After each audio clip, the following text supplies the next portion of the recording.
Hello అండి. Welcome to my channel Suma cooking. ఈరోజైతే నోటికి కమ్మగా తినే కొద్దీ తినాలనిపించే కాలీఫ్లవర్ పచ్చడి ఎలా ప్రిపేర్ చేసుకోవాలో చూపించేస్తానండి. చాలా సింపుల్గా ప్రిపేర్ చేసుకోవచ్చు అన్నమాట. మనకిది వేడివేడి అన్నంలోకైనా లేదంటే టిఫిన్లోకైనా చాలా బాగుంటుందండి. చూస్తుంటే నోరు ఊరిపోతుంది కదా. చాలా సింపుల్గా ప్రిపేర్ చేసుకోవచ్చు. టేస్ట్ కూడా చాలా బాగుంటుంది. ఇది ఇప్పుడు ఎలా ప్రిపేర్ చేసుకోవాలో చూద్దాము. ఫస్ట్ దీనికోసం కాలీఫ్లవర్ని తీసుకొని ఇలా చిన్న చిన్న ముక్కలుగా అయితే కట్ చేసుకోవాలండి. చూసారు కదా, నేను వీడియోలో చూపిస్తున్న విధంగా ఇలా కట్ చేసుకొని పెట్టుకోవాలి. ఇక్కడ నేను ఒక బౌల్ వరకు తీసుకున్నానండి కాలీఫ్లవర్ ముక్కలు అనేటివి. తర్వాత స్టవ్ పైన అయితే ఒక బౌల్లోకి వాటర్ పెట్టుకోవాలి. హాఫ్ వరకు వాటర్ తీసుకోవాలి. వాటర్ కొంచెం వేడయ్యాక దాంట్లో కొద్దిగా సాల్ట్ అనేది వేసుకోవాలండి. వాటర్ కొంచెం ఇంకొంచెం కాగాలి. వాటర్ మనకు కొంచెం ఇలా కాగాక ఇంక ఇప్పుడు స్టవ్ ఆఫ్ చేసేసుకొని మనం కట్ చేసి పెట్టుకున్న కాలీఫ్లవర్ ముక్కల్ని వాటర్లో అయితే వేసేసుకోవాలండి. ఇలా వేసేసుకొని ఒక నిమిషం పాటు ఈ వేడి నీళ్ళల్లోనే ఉంచుకోవాలన్నమాట. కాలీఫ్లవర్ ముక్కలు మరి ఎక్కువసేపు ఉంచుకుంటే మనకి కాలీఫ్లవర్ ముక్కలు అనేటివి మెత్తబడిపోతాయండి. మనకి పచ్చడి తినేటప్పుడు ముక్కలు అనేటివి కరకర ఉండవన్నమాట. ఎక్కువసేపు ఉంచొద్దు. ఒక నిమిషం పాటు ఉంచుకొని ఒక జల్లెల గిన్నెలోకి తీసేసుకొని తర్వాత మళ్ళీ చల్లటి నీళ్ళతోని కడిగేసుకోవాలండి ముక్కల్ని శుభ్రంగా. తర్వాత ఇలా ఉన్న ముక్కల్ని ఒక పొడి క్లాత్ మీద వేసేసుకొని తడి లేకుండా బాగా తుడుచుకోవాలి. నేను వీడియోలో చూపిస్తున్న విధంగా ఇలా చక్కగా తడి లేకుండా ముక్కలన్నిటిని తుడుచుకోవాలి. మనకి తడి లేకపోతేనే పచ్చడి అనేది చక్కగా నిలవ ఉంటుందండి. తర్వాత వీటిని ఒక 20 నుంచి 30 నిమిషాల వరకు చక్కగా ఫ్యాన్ గాలికి ఆరబెట్టేసుకోవాలి. అస్సలు చెమ్మ అనేది ఉండకూడదండి. తర్వాత స్టవ్ పైన అయితే ఒక ప్యాన్ పెట్టేసుకొని దాంట్లో ఒక టేబుల్ స్పూన్ వరకు ఆవాలు, ప్యాన్ కొంచెం వేడయ్యాక ఒక టేబుల్ స్పూన్ వరకు ఆవాలు, ఒక టేబుల్ స్పూన్ వరకు జీలకర్ర, ఒక్క పావు టీ స్పూను మెంతులు ఎక్కువ వేసుకోవద్దండి. నేను చూపిస్తున్న విధంగా ఓన్లీ ఒక్క పావు టీ స్పూన్ వరకు మెంతులు వేసుకొని చక్కగా ఇవన్నీ దోరగా వేపుకోవాలి. ఇవన్నీ చక్కగా ఇలా దోరగా వేగిపోయాక ఇప్పుడు స్టవ్ ఆఫ్ చేసేసుకొని ఇవి కొంచెం చల్లారాక వీటిని చక్కగా గ్రైండ్ చేసుకొని పక్కన పెట్టుకోవాలండి. తర్వాత వచ్చేసి ఒక చిన్న నిమ్మపండు సైజ్ అంతా చింతపండుని అయితే నానబెట్టేసుకోవాలన్నమాట. తర్వాత ఇక్కడ చూసారు కదా, ముక్కల్లో అయితే అస్సలు తడిదనం అనేది లేదండి. చక్కగా ఫ్యాన్ గాలికైతే నేను ఒక అరగంట పాటు ఆరబెట్టేసుకున్నాను. చక్కగా ఇలా ఆరిపోయిన కాలీఫ్లవర్ ముక్కలన్నింటినీ ఒక బౌల్లోకి అయితే వేసేసుకోవాలి. తర్వాత దీంట్లో ఒక పావు టీ స్పూన్ వరకు పసుపు. చాలా సింపుల్గా ప్రిపేర్ చేసుకోవచ్చండి. ఎక్కువ టైం కూడా పట్టదు మనకి. తర్వాత ఒక పావు కప్పు వరకు కారం. తర్వాత పావు కప్పు కంటే తక్కువగా ఉప్పు వేసుకోవాలండి. ఉప్పు అనేది మనం కావాలంటే తర్వాత వేసుకోవచ్చు.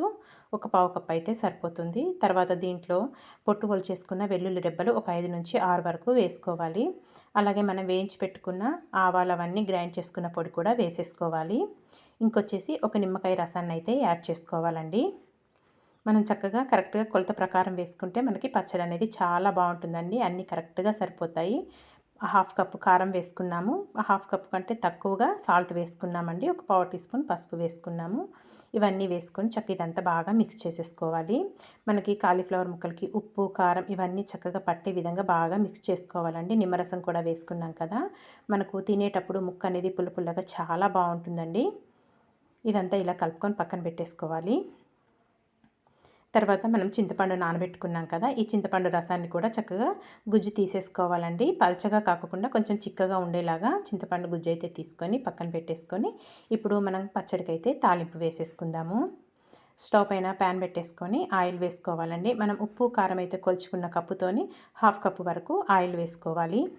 ఆయిల్ కొంచెం వేడయ్యాక దీంట్లో ఒక పావు టీ స్పూన్ ఆవాలు, పావు టీ స్పూన్ జీలకర్ర, ఒక పావు టీ స్పూన్ శనగపప్పు వేసుకోవాలండి. తర్వాత దీంట్లో కొద్దిగా కరివేపాకు, కచ్చపచ్చ దంచుకున్న వెల్లుల్లి రెబ్బలు వేసేసుకొని చక్కగా తాలింపు అనేది బాగా ఫ్రై చేసుకోవాలి.